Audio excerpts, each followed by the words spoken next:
किसी गांव में एक साधु रहा करता था। वह जब भी नाचता था तभी बारिश होती थी। इसलिए गांव के लोगों को जब भी ज़रूरत होती लोग उस साधु के पास जाते और उससे अनुरोध करते कि वह नाचे।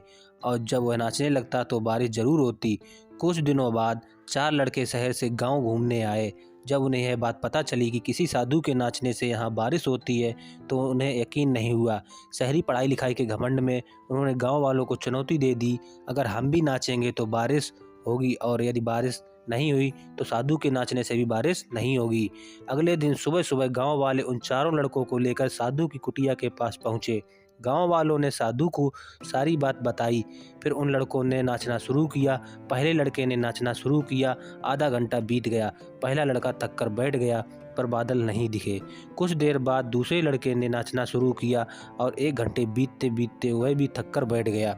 बाकी दोनों लड़कों ने भी ऐसा ही किया पर बारिश नहीं हुई। अब साधु की बारी थी। उसने नाचना शुरू किया। 1 घंटा बीत गया पर बारिश नहीं हुई। साधु फिर भी नहीं रुका, वह नाचता ही रहा। नाचते नाचते 2 घंटे बीत गए पर बारिश नहीं हुई। 4 घंटे बीत गए पर बारिश नहीं हुई। लेकिन साधु तो रुकने का नाम ही नहीं ले रहा था। धीरे धीरे शाम ढलने लगी कि तभी बादलों की गड़गड़ाहट सुनाई दी और थोड़ी देर बाद जोरों की बारिश होने लगी। यह देखकर चारों लड़के दंग रह गए और साधु से क्षमा मांगी। उन चारों लड़कों ने उस साधु से पूछा, बाबा भला ऐसा क्यों कि हमारे नाचने से बारिश नहीं हुई और आपके नाचने से बारिश हो गई।